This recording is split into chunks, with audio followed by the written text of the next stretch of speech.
Welcome to the Sencast. My name is Dale Pickles. I'm the Managing Director of B Squared and the host of the Sencast, the podcast for special educational needs and disability.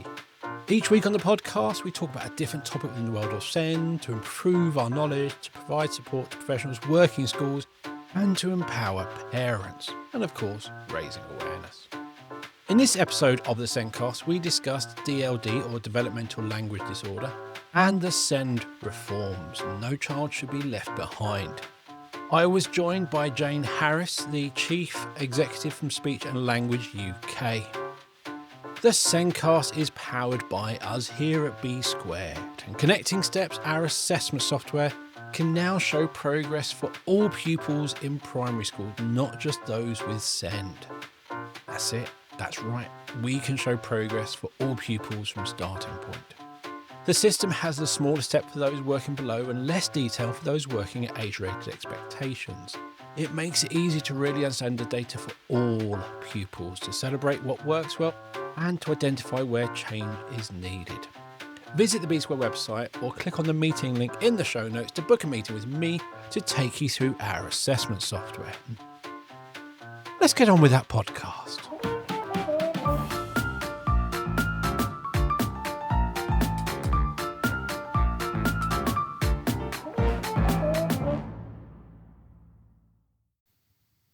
In this week's show, we are discussing DLD and the SEND reforms and No Child Left Behind. My guest this week is Jane Harris, Chief Executive from Speech and Language UK. Jane is an experienced charity sector leader with over 15 years' experience working and leading at various organisations including the National Autistic Society, Leonard Cheshire Disability and Rethink Mental Illness. She spent her career raising the profile of issues that impact on people's lives, including through influencing public policy. In her previous roles, Jane has helped to measurably change public perceptions of mental health and autism. Welcome to the show, Jane. Hello, Dale. So, the SEND reforms. There's lots of conversations going on around right now, and lots of them are on the legal rights, which I'm going to avoid for now. Okay. But there are many other conversations that need discussing. And one of those conversations is about speech, language and communication challenges, including DLD, or developmental language disorder, and how these must be recognised and supported more in schools. That's absolutely right, Dale. So we're really worried at Speech and Language UK that there are 1.3 million children who have developmental language disorder in this country. That means that their learning will be affected. We know those children are much more likely to fall behind at school, between 6 to 10 times more likely to be behind in core subjects like English and math. But they're also much more likely to have mental health problems. Actually, about 45% of children referred to children and young people's mental health services have a speech and language problem. But this is an intersection that is really rarely recognised by mental health services. I would say, actually, it's also rarely recognised by mental health charities. And I'm guilty of being one of those people. When I worked in mental health, I didn't understand these things connected. But what that means is that children can end up with mental health problems, partly related to their speech and language challenges. When they do get to mental health services, they're then offered talking therapies. And surprise, surprise, it's quite hard for a child with speech and language challenges to engage in talking therapies. So you end up with this really ridiculous sort of loop where people think they're going to get support, and then actually it turns out the support just doesn't work for them. But we also know there's a massive connection with children who are not in employment, education and training, because these children are twice as likely to be unemployed when they become young people. But also almost two-thirds of children in the young offenders sort of sector also have speech and language challenges. So actually, we're really doing ourselves a disservice by not recognising that speech and language challenges are at the heart of so many social problems. But part of the issue is they're invisible. And of course, they're silent, because if you've got a speech and language challenge, you can't be explaining to people what is difficult for you. So we really, really need schools to wake up, and colleges and nurseries, to wake up to just how prevalent these conditions are. Because actually, if we don't do that, the SEND reforms won't work, but also nor will the work that Alan Milburn's doing on children not in education, employment and training. I could go off in so many different directions with what you just said. And where I thought I was going to go initially was not where I'm going to go right now. Okay. And we've discussed DLD on the podcast, and there's lots of research, I think, about prisons and communication level skills and things like that.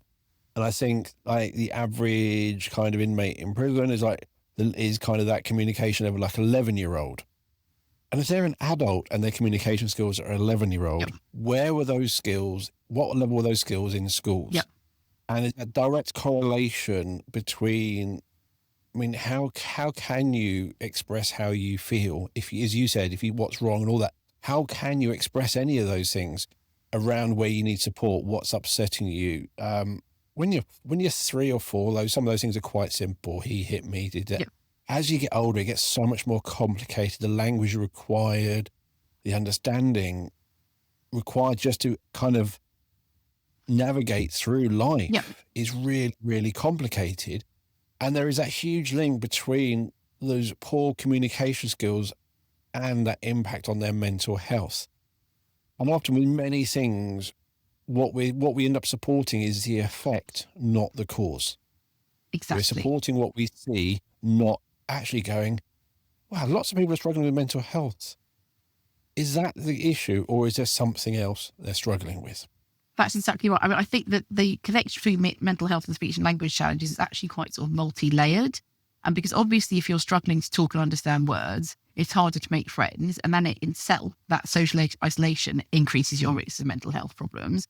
But also, I think we don't really estimate correctly how much language affects our ability to regulate our emotions ourselves.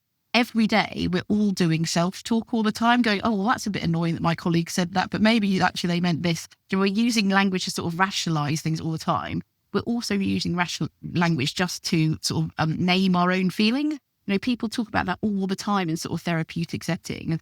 That, you know, you have to name what's going on. Well, if you haven't got the language to do it, you haven't got the language to think to yourself, oh, I'm sad. No, I'm not. I'm angry. Oh, I'm frustrated. Like you need this language to actually be able to structure your own thoughts. And then, of course, like I said, you also need language to then engage in therapy. So there's multiple levels at which, of course, it makes sense that there's this intersection. So government is now consulting on a new mental health strategy. We will definitely be sort of responding to that at Speech and Language UK, just to say, if almost half of the children being referred for mental health support have these issues, we need to make sure the mental health support teams in schools are getting training on how to support children with speech and language challenges. But also, of course, we need to do all the stuff around early identification and the right kind of support, which isn't a one-size-fits-all solution, but unfortunately, sometimes that's what people think it is. So I've got lots of questions, lots of thoughts going around in my head. One of the things, and I'm going to go back about 12 years ago, maybe 13 years ago, to when the new kind of primary national curriculum came out. And one of the things they did with that new primary national curriculum is just really reduce the importance of spoken language. So rather than having reading and writing, you have your end of year outcomes, you just have an overall guide for the key stage. Yep. With the pre-key stage standards, there are no spoken language pre-key stage standards. I don't know why it's called spoken language anyway, but that's a different thing. That's a whole other conversation. Not the only language for conversations. And I just think that it really sent a message to schools that actually these skills don't matter. Yet in reality, if you can't say it, hear it, understand it vocally or orally, how are you actually going to write those skills down?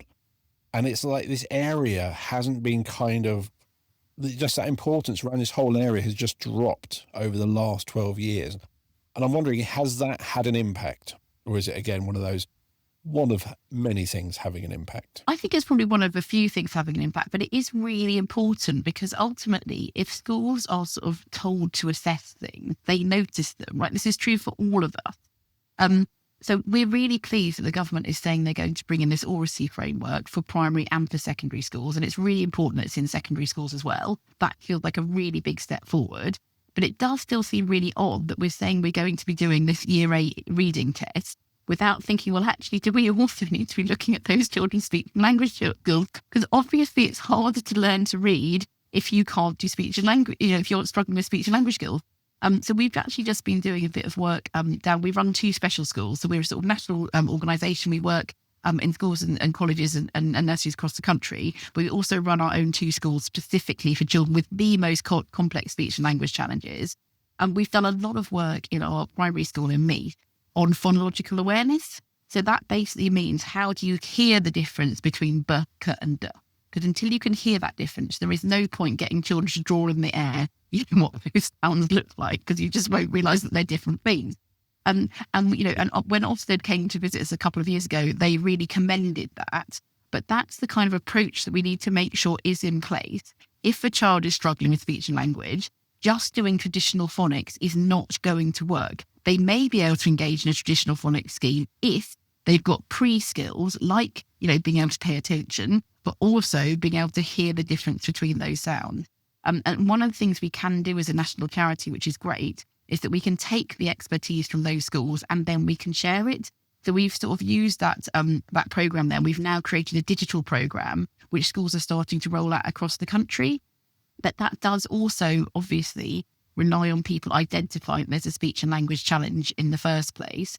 Government has said that they are going to invest in an identification tool for speech and language, which is good. We haven't seen it yet, so we'll reserve judgment until we see the details. But in principle, that's progress. But we also need to make sure that there is absolutely specialist therapy for children who need that one-to-one therapy. You have something like developmental language disorder, and at the moment we don't really see where the workforce is for that.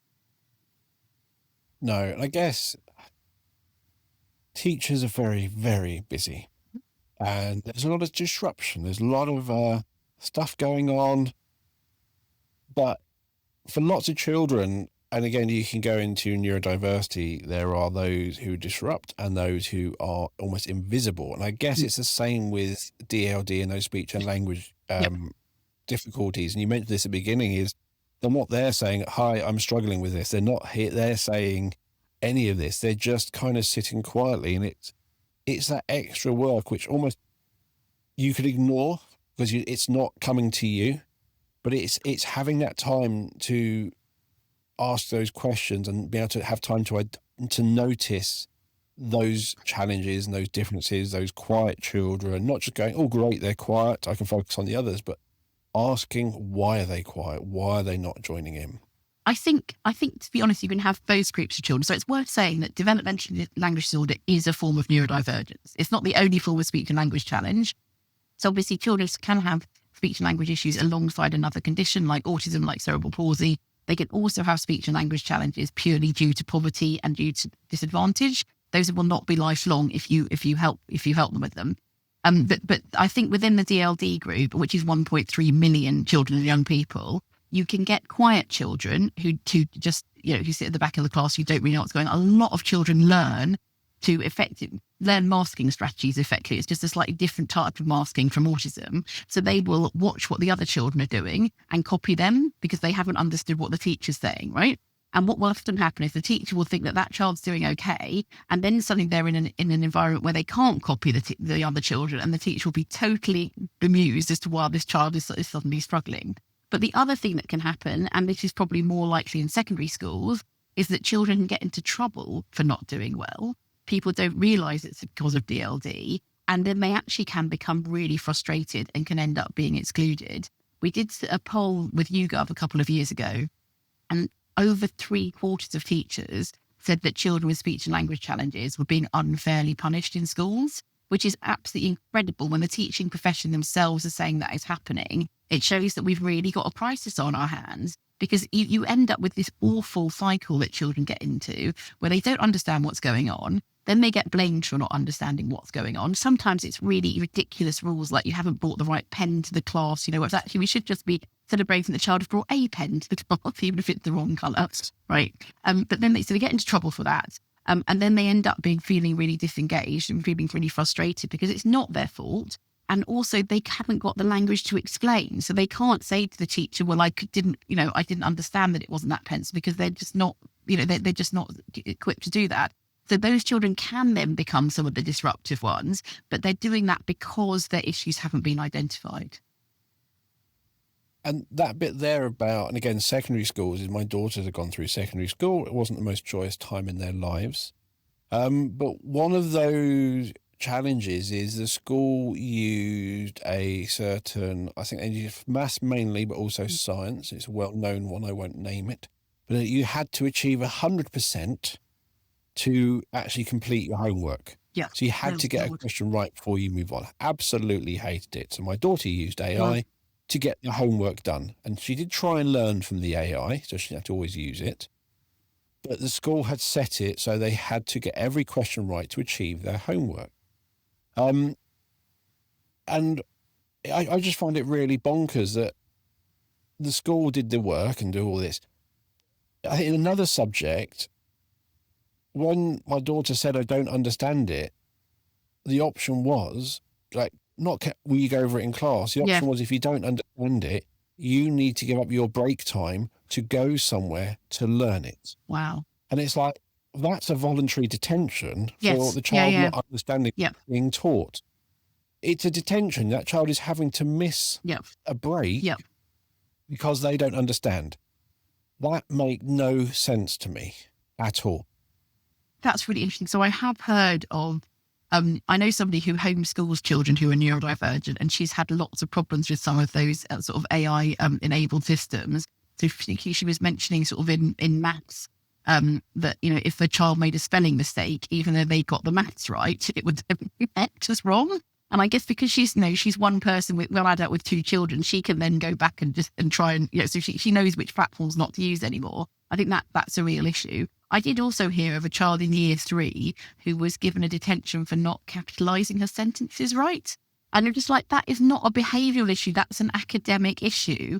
And I just think I really do think we've got behavioural guidance wrong in this country, and we absolutely need to review it. 2 of the things we're calling for is that whenever a teacher gives some kind of sanction, they should have to put some kind of sort of theory or explanation for why they think that behavior happened, because you need to get people thinking it's about going back to the root cause. So there needs to be sort of prompts within the system to make sure they think that. But the other thing is, I think all behavior policies should explain what the links between difficult behavior and each type of SEND could be. You could just have a paragraph explain, if a child has a speech and language challenge, they might not understand the instructions. They might be more isolated. They might not be able to give you the context of what went wrong. But you could do the same for that. You could do that for autism. You could do that for mental health. You could do that for everything, just to be clear that behavior happens in a context. Neither of those things would cost any money, and I really do hope the Department for Education will consider those seriously. I'm still just lost as you said the words together. A child in year 3 and detention. Yep. Wow, that is, that's going to stay with me for a while. That a child in primary has got a detention, that should not happen. Yep. Agreed. No. I won't start on secondary detentions and things, but I love your idea about the kind of that teacher having that reason to kind of, you give them attention for X. Now explain what you think the underlying cause is. Yes. I would go one further. Give that child the opportunity as well. Yes, that sounds a great idea. Yeah. Because so many times and again, I've just through various work I do through my social work or youth work type stuff I do, the child or young person is hardly ever given a voice in those situations. So even if the teacher logged all these things down, they got all these detentions, at the moment they just go on detentions. If the teacher just says, well, I just think they're being this, again, is actually having a voice from that child, being able to say, that child, I didn't understand the homework. Yes. That's why I didn't do it. Yeah. Just that sentence, seeing that 12 times would start ringing alarm bells for me. Exactly. You can pick up some patterns. Yeah, definitely. Yeah. And again, I think school has changed over the last however many years since I was at school. Lots has changed. And technology has benefited in certain ways. Yep. And lots of the documents, lots of the speeches and all the kind of things going on over the last year or so is asking for more communication. And I think schools can hear that as the schools need to share more. I personally think of communication as two-way. Absolutely. So that needs to be, you need to give your parents more opportunity to have a voice. You Yep. need to give your students more opportunity to have a Yep. voice. And you need to listen. Yes. Because at the moment, I don't think either side are listening to each other, I think that's between really true. parents and schools. And I think schools have to be the one to offer the olive branch, Yep. to put that opportunity out, to give that voice, Yep. and to show they're listening, Yep. to build those partnerships again. I absolutely agree. I mean, and I would say I don't think there's any school in the country that is getting this 100% right. We're actually doing some work internally in our schools at the moment about how we listen to parents. We have had some feedback that says that it's getting better, so that's really good. But I actually, somebody said to me, I thought this was so insightful, that actually if you've got a child with speech and language challenges, they don't tell you what's happened during the school day. And that was such an important insight for us, that actually we need to communicate like probably 10 times more than any other school, because that child probably isn't coming home as often and telling the parent what happened. And so we have to be sort of overcompensating for that. But yeah, I did just want to say on the technology point, I think there's also a massive missed opportunity here. So obviously some children with really complex speech and language challenges will never use speech to communicate. That's just not speech like conventional speech. But they can use signing, they can use symbols, and they can also use some technology to communicate. And that can be absolutely life-changing for those children and for those families. Even just simple things like being able to say what it is you want for lunch. I mean, that's really important for all of us to be able to say what kind of food we do and don't want. At the moment, we've got this commissioning guidance on what's called alternative and augmented communication aids, AAC. That covers a huge range of devices, from the sort of stuff that Stephen Hawking used, like voice output sort of aids, but all the way through to kind of eye gaze technology, where you can use your eyes to kind of to indicate sort of what words you want to say. So there's massive opportunities in that technology, but there's nothing at the moment in the SEND reform about that commissioning guidance. And unfortunately, the guidance at the moment is absolutely opposite of all of the government's principles to SEND reform. The government talks about things being early. Well, actually, to get AAC at the moment, because you have to get it commissioned through, education and health working together, you have to be able to show that the child can proactively use the device before you give it to them. So you can't show that they will be able to, I mean, if you do some learning, but they have to be able to proactively use it to some extent. They have to be able to proactively communicate. So that's actually that's literally waiting to a later stage before actually giving them the technology that might help them. So it always makes me laugh when people talk about, AI, and I'm sure there are roles for AI. I did a really helpful 6-week course on AI last year. There are things that all organisations can use AI for. There are also things we absolutely can't use it for and shouldn't use it for. We've got to be clear about that. But there's other technologies that it feels like we're ignoring in SEND and education that actually we could be doing so much more with. I really remember when I first went to an interview at National Autistic Society, I was interviewed by a group of young people, and one of them was called Isabel. She was the most eloquent young person I've ever met. She never used her voice to communicate. It was all entirely through an iPad, and I've never forgotten that. But actually, if we're thinking about children being out of work, let's make sure that those children are equipped with the devices they need quickly, rather than waiting till they've had all those difficult experiences of not being able to communicate. And interesting on that kind of bit where we're using alternative communication is, as kind of there are more children and there's also more ways to communicate when 2020 COVID, more people working at home, there is less face-to-face communication at work. Actually, we're using Teams, Slack, something else, but we're using like instant messaging. And to me, that's not really writing. No. It's we use the term spontaneous communication and recorded communication. And with Stephen Hawkins, his communication method was the same for both, whether he was writing a book or whether he was having a conversation with you. But the skills he would use were completely different. One was very much responding to the other person, making sure that, whereas that writing process is thought out, really taken into account, gone over again and again, structured, all those sorts of things. And again, as soon as you say the word spoken language, everyone immediately thinks it has to Yes. be vocal. It Yeah. has to be oral. Yep. And even people use verbal. And I go, well, verb's a word. I don't like the term non-verbal. Or it's Yep. like, well, that means they can't use words. But if they can read, they're verbal. Yeah. So Yep. I think we kind of need to help people understand. We need to move away from that idea of spoken language. So we were And really even gone. I was just going to say, we were really pleased actually. So we run this thing called the Speech, Language and Communication Alliance. We and a colleague, Stephen Parsons, who used to be at NAPLIC, co-chair it. And we were really pleased actually. We won an award earlier this week. Last week actually, end of last week.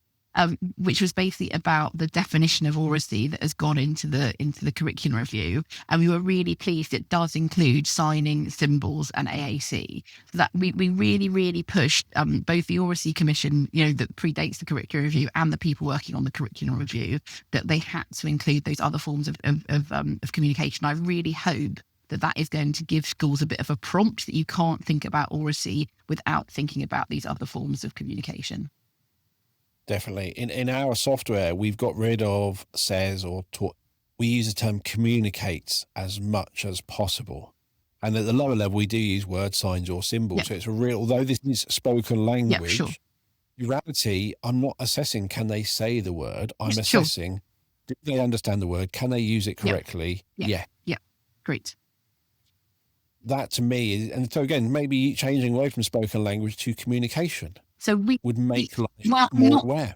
I think what's difficult is we did some work. So we changed our name from ICANN to Speech and Language UK. Goodness, 5 years ago. 4 years ago. Still time is flying. But then that was partly because we talked to families. We also talked to educators about sort of what word be used to explain the needs of this group of children.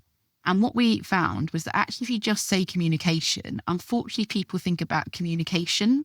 So they think about adverts, they think about social media, they think about things like presentation skills, right?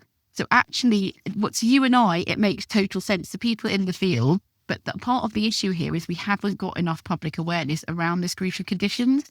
And one of the things I really learned working in autism and in mental health is you have to start where the public are. Like we can't, if we keep using our terminology, we will never bring people into this. So we usually talk about children having difficulties with speech and language or difficulties with talking and understanding words, because if people understand what that means, and we have got to talk about the public is not aware how many children are struggling with this. It's over 2 million children when you include the children who are struggling with due to poverty and disadvantage, as well as due to DLD or to other forms of SEND. So that's a huge, it's 1 in 5 children. And the public debate does not suggest that people understand how many children are affected. So I think we have got to think about how we talk about this in a way that engages the widest possible audience, which isn't usually using the terminology that the sector likes the best, unfortunately. Otherwise, life would be so much simpler.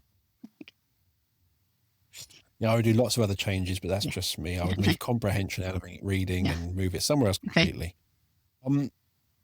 But just going back to kind of, and you mentioned that with the reforms and the new curriculum, which we've still got to wait till next year to find out what's in it. This oracy part, I think, is such a big part of the curriculum. It's for all children. My daughter's going through school. No child seems to like being asked a question in class. So many schools, it's just the anxiety of having to be asked by the teacher, or even just being told by the teachers, if you put your hand up first and ask a question you're confident with, I won't pick on you later because you've kind of got it out of the way. All these sorts of things, which is a great way. My daughter went, actually, if I choose the answer I give, then I can get what I know out of the way. I won't get asked what I don't know. But lots of children struggle with these speaking in front of other children. And both my daughters, all their classes, they just don't like it. But I don't know if that is a like, or if it is a difficulty, or if it is a confidence thing. So actually, for having those opportunities to discuss and converse, and be confident speaking in class from an early age and carry it through, that is going to be a huge difference, not just for those who do have difficulties, but for all children. Yes. So one of the things we do is we run this program called Talk Boost, and we run it for sort of pretty much through every key stage, but starting from the early years. And what that does is it takes the children who've been identified by teachers as having issues with talking and understanding words, and we work with them in small groups, so of about 8 children. And it's a structured program. It goes over, depending on the program, it goes anywhere between 8 and 13 weeks. But the routines in that are very, very structured. So children get used to talking in a small group. It's not talking always in the whole class, but it sort of starts to build those kind of skills. But what's quite interesting is when we talk to teachers, so we've got really clear evidence that those kind of programs help children to catch up. So about 50% of children after one of those programs delivered by a teaching assistant will have caught up with their peers, which is fantastic. Another 30% of children will have made significant progress. So they probably need something, to do the program again or a similar sort of intervention. And then about 20% of children will have lifelong speech and language challenges and need to see a speech and language therapist to kind of work that out. But actually what's really interesting is teachers often tell us, as well as those impacts on language, which we can evidence, they see things like behaviour improved because they actually see that children can now communicate their needs better, right? But also they're just able to participate, because if you are sitting there and you do not understand what's going on, it's just not, of course you're going to end up with bad behaviour. If you took a child, I know, say you took a sort of, an early years child and you put them in a university lecture, they're not going to engage because they're not going to know what's going on. And it's a similar thing. We've got to prepare children for the environments that we're expecting them to function in. And I think a big thing is both of my daughters struggle with saying to the teacher, I don't understand, raising their hand up, I'm not sure. And if all the children are too scared to do that, then the teacher is in that situation where you're teaching up here and the children's understanding is down here. It's not going to be recorded. It's not going in. So we need to make all children, I'm going to say, confident communicators. They all need that. And it's that one of those crucial areas that is underpinning every other aspect of their life. Yes, absolutely. And we see that, so in our schools, we absolutely see that this is just central to every single lesson. So for example, if you were in a science lesson, say key stage 3 science lesson up at our school that covers secondary, they'd be doing signing. So every time they'd say proton, they would sign it. They would also sort of sound it out phonetically. So that would I think there's something about teaching these skills absolutely explicitly rather than assuming that children are picking them up implicitly. And I was told that when the education system was first founded, I've never found a reference to this. If anybody knows the reference, please contact me. I'd love to know. But apparently there was a discussion about should schools be teaching children to talk? And actually there was literally a documented decision that that isn't part of the education system, because actually that's something that parents should be doing. Well, I don't know whether that was right in all those decades back, but it's absolutely not right now. As in an age where we rely on communication so much more, but also we just see the impact on children's lives. So at Dawn House, which is our all through school, we actually have a special unit there called Chimes, where children can go who've been out of education for a long time. So the average is that a child has been out of education for 2 years. But that entire school last year, 100% of leavers went into employment, education and training. So it's really obvious that if you put in the right specialist support, you can then massively change those children's outcomes. And that's the thing is, if a child leaves school with, let's say, no GCSEs and poor communication skills, that is going to have a much huge impact on their future life.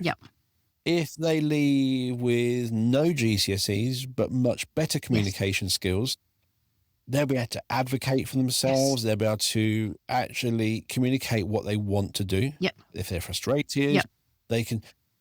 But just being able to have those skills means those GCSEs can come later. But in reality, to get those GCSEs, you need those communication skills. But also, I suppose the other thing we try to do there is think about what are the realistic vocational options for those children. So they do quite a lot of work on, for example, animal care. They do a sort of hair and beauty module. If you go there on a Friday, you might get your hair cut. So that's quite nice. Might not really get your hair done, maybe not a full cut, depends who's doing it. There's a motor vehicle maintenance course. Once a week, the kids go to, one of the year groups goes to a nearby town and they run a cafe for the morning. So they're just getting all of those skills in practice. So that I think that, I am concerned that sometimes we're not looking at the good practice within the SEND sector that could help with the issue around children not in education, employment and training. We need to join these things up much more. Definitely. And I think, again, just thinking of GCSEs, and I compared 2 different children to 2 different communication skills, that isn't really evidenced anywhere. Yeah. Yes. There isn't a way of showing this child has great communication skills and this child doesn't, because they both haven't achieved their GCSE. And there needs to be a way of, and again, I think that maybe what they're trying to do at year 8, I have no idea why they're doing the year 8 stuff. It's not SATs apparently, but it looks very much like SATs. But it is, how can schools understand, support and promote those communication skills? Yes, exactly. And I think that's about making all teachers across the curriculum realizing that every single lesson is relying on that, and actually realizing that in every single lesson we are learning through words. Do you mean it's not just in English that we're doing that? It's actually everything. So one of the other things we do every year is we run a day called No Pens Day. Actually just happened just this May. And particularly, I think thousands of primary schools take part every year. And so we ask schools on that day to put down pens for the day and just teach through talking. And children love it. But I have to say, at one point we were doing some research to think about exactly how we should run that day for the future. And it was absolutely staggering and upsetting that one of the teachers we talked to said, I would absolutely love to do this, but this isn't what Ofsted want me to do. And you just feel like, oh my God. I'm not sure that Ofsted would agree, right? And there's a question about, are people interpreting Ofsted in a way that it isn't actually meant, right? But also, if that's the case, we need to make sure that Ofsted are clear that those kind of skills are the foundations of everything that Ofsted is asking around literacy and numeracy. It's much, much harder to perform in things like English and reading and writing, but actually maths is also harder if you've got poor speech and language and communication skills. So actually the evidence is that children struggle even more with maths than with English if they've got poor speech, language and communication skills. And that's because so much of the language is abstract. So for example, I'm just reaching for an object. You can really easily, if a child's struggling with speech, language communication, you can point at a spoon and that's really clear that that's a spoon. It's very hard to point at shape or number, or even just a square. Because are you pointing at a square, or are you just pointing at, whatever shape that particular table is or whatever it is? It's really difficult. So there is just something about everybody recognising that this is absolutely the core of our curriculum. It's this weird thing that actually the thing that facilitates every single other subject, we pay the least attention to. That thing, I love the idea of No Pens Day. Ofsted are not against that. Yeah. I wonder how many people either misinterpret Ofsted themselves or are asking for things and using Ofsted as the excuse. I know lots of schools. I hear stories where students will write down, we did drama today in their book, almost like as an evidence of what they did. Sure. It's like, what's the point of that? Yeah. And it's almost like it's a fear of Ofsted. Yes. And that runs. That's really true. Ofsted, it's a fear of Ofsted. Yep. Not necessarily based on fact. Yes. And again, someone will also hear that No Pens Day and will probably say, well, actually, all the research shown that actually by writing things down, that's when the learning happens. It's kind of that short-term memory. Problem is, I've never, ever seen research of someone who's never written, but only typed. Yes. Yeah. Does that help memory? It's always from the other way around. Yes. I think that's actually... It's not...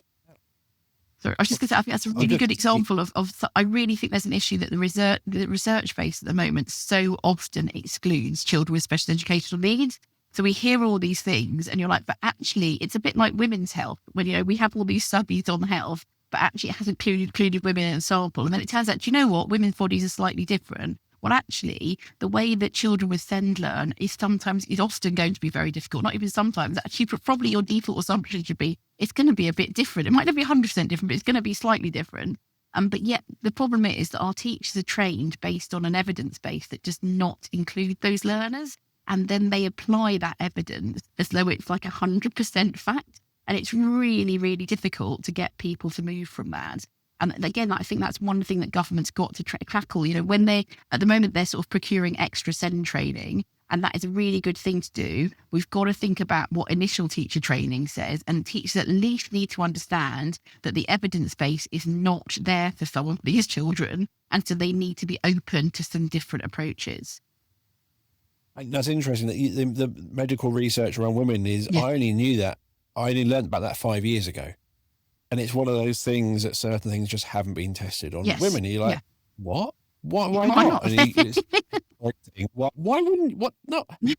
But it's like realization going, hang on. So actually how ibuprofen works on women, no one actually knows. They've just assumed, it works for men, it probably works for women.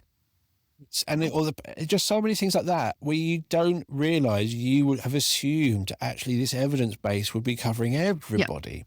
No. And again, the research, when someone's following this thing, is, actually it covers everyone. No. And also, technology has moved a lot in the last 20 years. There's so many things you can do, so many extra things that you can use technology to do. And we're still using kind of old research based on how people learn. And I think that really needs kind of going back and looking at, and lots of things like that. We need to just go back and have a fresh look at and ask fresh questions. There is a document out at the moment about interventions around SEND. And it's kind of saying these don't work. And then everyone does this because there's thin evidence it does. But there's no evidence saying it doesn't. And sometimes with evidence, it can be misrepresented to give a certain point of view. It's how someone's using it. But often, actually, if you look at what the evidence says, it's not saying what that person says it says. It's a difference. And I think, to be honest, I think DFE are sounding more pragmatic about this and recognising they're going to have to go with like the balance of professional opinion on some things, because we're just not at that stage. I do worry that sometimes policymaking still it's either sort of trying to follow the evidence in this really strict way, or it just goes with kind of what it thinks the most popular view is. And I think that's another reason why these children with speech and language challenges just get forgotten. Because for example, developmental language disorder is a heritable condition. So those parents of those children are not the ones who are writing to their MPs. So they do not get the hearing. They are not on social media advocating for themselves. So things, for example, so when DFE published the SEND consultation in February, they included these specialist provision packages. There isn't really one that covers language. So it is sort of there it's in the social and emotional development ones, but language is a thing in its own right? It's not. And actually, and if you've got 1.3 million children, a lot of those children will be able to cope in mainstream if you've got the right adapted teaching, and they can get speech and language therapy. That's not a given. So that's a whole. We need to make sure that the mainstream system is geared up to do that. But there are some children who will need either special schools or will need specialist spaces. And that those children, those specialist provision packages are meant to cover the specialist spaces as well as special schools. But we know that in recent years, actually, the number of those specialist spaces for those children has been going down. So they've gone up for autism, which is a good thing. I've got an autistic child myself, so I know that's really important. But it's not right to trade these children off against each other. And unfortunately, because the speech and language community sort of by definition is going to be quieter because these children have those challenges, they just get overlooked. So we really need to make sure that actually DFE isn't just looking at an evidence base that doesn't include these children, or just going with kind of, well, that's the popular thing that's being talked about in the Commons, because otherwise you won't, that's not prevalent and that's not impact. We need to actually look at, what numbers are there of these children and what's the best professional opinion. I would just like to say we're really pleased that there are 2 speech and language therapists now on the group that are developing those packages. So hopefully that can be resolved. But we do think there needs to be a specific package for children who are struggling with speech and language. Not to say that children in some of the other categories won't have some of those issues, but you need a slightly different package for the children who have speech and language alongside another condition from children who have speech and language issues as their primary need. And I'm just going to circle back right back to the beginning. You talked around that link between communication and mental health and that, and masking. And often children will mask, well, not often, children can mask poor communication skills with behaviour. Yes, absolutely. They can 100%. used to work. They can distract. They can walk out of classroom. They can do all of these things they get sanctioned for, but the underlying cause is communication skills. Yeah. And I wonder, when we have these provisions where they talk, we're an SEMH provision, actually, again, and again, I'm not downplaying, I'm not at all, but it's how much digging down before that point was done to identify the cause. Absolutely agree with you. I actually think there's a problem. So I think it's understandable when you first identify a child's needs, you don't know that much, right? It's very difficult at that point to distinguish between social and emotional stuff, right? That's fine. I think at the point that you've got to a specialist provision package, you should be sure whether the issue is a social disability like autism or it's a mental health issue like attachment issues or trauma, because actually we've got a real, this isn't really a speech and language specific point, but you've got a real issue, I think, in SEMH schools. People say this all the time, that you see that there's children who've been diagnosed late with autism in those schools, and they are by that point settled in those schools. And so nobody wants to move them because we don't want another transition for an autistic child, right? But they're actually around children who've got sort of traumatic histories, and those children need really great support as well, but they have really unpredictable behaviour because of those traumatic histories, and that is the opposite of what the autistic children need. You're literally setting up the system. It's not actually that the interventions that you might be doing for those two groups might not always be that different, but the problem is literally their needs are opposing, and one group of children makes the other children's learning harder. So I think there's a whole question there.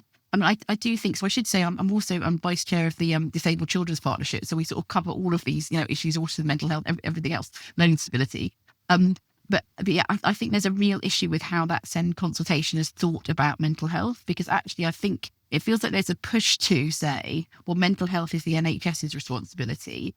Well, yes, it is partly the NHS's responsibility, but if a child has real attachment issues, they are going to need a different form of education. And you can't just say that's for the NHS to sort out. They can actually they might need a totally adapted curriculum. They might need much smaller class sizes. They still need something structured that is very, very different. But I think, this does go back to what we were saying at the beginning, doesn't it? We need to understand the root causes of what's going on. I'll just give one more example in that I think is really interesting. There's a university in London that set up a DLD clinic, which is brilliant. There's not many developmental language disorder clinics in the country. It's massively underdiagnosed. And it's quite funny when people talk about overdiagnosis. So you always want to go, not over here, actually. Massively underdiagnosed developmental language disorder, tiny numbers. But really interestingly, so this is a clinic for adults, not for children, but more adults who are now referred to the autism clinic in the same building and now diagnosed with DLD than autism. Because what they know about is that actually if they're having a problem with communication, it must be autism. Well, no, it might not be actually, but it's just that that's where the public awareness is. And I want there to be great public awareness for autism because my son benefits from that and our whole society benefits from that. But we need to make sure that the awareness is there around developmental language disorder as well, because it's even more children. And actually, if we don't really change that awareness, both in society and in our schools and within sort of policy-making environments, we are going to fail this generation of children, just like we failed previous generations. Definitely. And one bit, I think, I personally like mental health being removed out of SEMH. Again, you can go either way on this one. Depends how the government move forward with this. But to me, I found in certain situations that unless you're on the Senko's radar, you can't get that mental health support. Right. And that's one thing I think the government is trying to change is anyone can struggle with mental health. Yeah. There is those with a diagnosis, there are those without, and there are those not yet diagnosed but struggling. Yes. And so to me, I'm hoping they've pulled it out so that barrier of if the Senko doesn't know you can't get mental health support. Yeah. I'm hoping, but I think the concern is we're pulling out of that and that's the NHS jobs to pick it up. Yeah. That's the bit I'm really hoping. I'm seeing positive, and hopefully when we get more detail, I'll be happy, but I may not be. Yeah, there's a few things like that, aren't there? Yeah, I suppose one of the other ones for us on that is that there's nothing at the moment also about specialist teachers for children with speech and language challenges. So we run to schools specifically for that group of children. There's no clear national qualification for how you become one of those teachers. So they do exist, for example, for teachers of deaf, for teachers of children with multisensory impairments. That's great. We haven't got enough of either of those teachers, but at least the qualifications are there. Actually, I always think when people say, why is this failing? It's because we just don't have the specialist knowledge in enough places. It exists in the country. It's so frustrating because as a country, we have such great practice in loads of these things. Speech and language therapy was invented in the UK and the US. We've got loads of the whole world. We've got academic institutions that are doing some great jobs on this. We've got special schools, like both of our schools are Ofsted outstanding in all areas. They're doing great work. They get great outcomes for children. But a lot of this knowledge is hidden away. But we do need to make sure that we've got enough of these specialists. And at the moment, we don't have those qualifications in place. We also haven't got any kind of clear workforce plan from the NHS, say, about speech and language therapists or occupational therapists. And ultimately, it's people who make a difference in children's lives, right? It's great to have some more money to build specialist resource bases, but if we don't have the therapists and the teachers and the specialist teachers to work in them, we're not going to change more children's lives. And I do believe the government wants to do the best thing for children, but there are just some real holes in the plan at the moment that we need to fill. Definitely. That's the thing. I think I squint at the white paper at the moment and the SEND reforms because we haven't got enough detail, and I'm generally liking what I'm seeing, but we need detail. We need to know what they actually mean by this, what that's going to look like, because there are lots of things where there are positives and there are big holes, and it's like, okay, is the hole there because it's not changing, or is the hole there because you forgot? Yeah. Or is that coming? There's lots of things like EOTAS and things like that not mentioned. Yep. We need to know more. Yes. But the prize is huge, right? The prize is huge in terms of children's lives, but the prize is also huge in terms of our society and our economy. So between the Disabled Children's Partnership and the Speech Language Communication Alliance, we published some work done on sort of the economic benefits of investing properly in children. And we found that if you provided the right support to just half of children with speech and language challenges, that's about 15% of the SEND population overall, you could get £8 billion of economic benefit. Anything that begins with a billion is always a good thing for government when it's positive, right? So we've really got to I think we've got to make sure that we're really clear that these are children who we need to invest in, because actually they could form, part of the answer to transforming our economy as well as our society, as well as just being the right thing to do by those children. But I think the thing is, and as you said, the numbers aren't there. They're not advocating, they're not making that much of a noise. And there's also no real measurements, because there's all that thing of you measure, you value what you measure. Yep. Yeah, if you can't measure it, it doesn't exist. And I think certain things like this are in that it doesn't exist because there isn't a table showing it's going down. Yeah. And actually, what did that look like? But again, coming back to that white paper, in the white paper, the SEND reforms, there was that graph that SEMH is the biggest growing area. Yep. But actually, again, how much of that is the cause or how much of that is the effect? Yes. And so many schools will just say, we can't manage his behaviour. And it's like, but what's the cause? Exactly. Behaviour doesn't come from nowhere. There's a reason.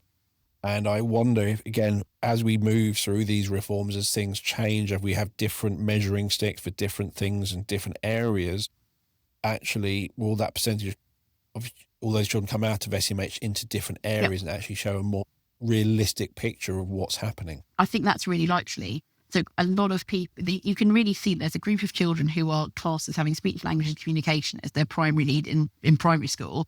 And those same children, when they move to secondary, suddenly it's become SEMH.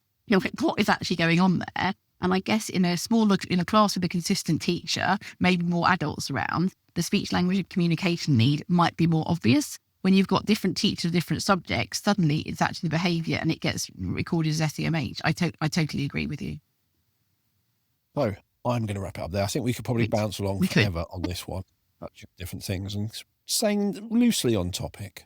But I think we digress more as we went on. So let's wrap it up. Thank you for coming on the show today. Really enjoyed the conversation. There's lots to reflect on with the changes, and it's nice to raise those profiles of those smaller groups, those smaller conversations that, although smaller, actually are huge for those children within that group. Yeah. So small group, big impact, and lots of these conversations over the next couple of years need to happen to make sure that everyone is aware and everyone is thinking about all these groups, not just that main big group, which are doing generally fine, but actually everyone who needs that support. Jane's given me lots of detail, lots of information. So lots of links to speech and language, so you can follow the work they do. Stuff around the SEND reforms, their version of the white paper. Also links to the white paper and others. So there's loads of information all about DLD and speech language communication needs. And you'll find all of those in the show notes, and you'll find the show notes, as always, wherever you listen to the podcast or on the Zencast website.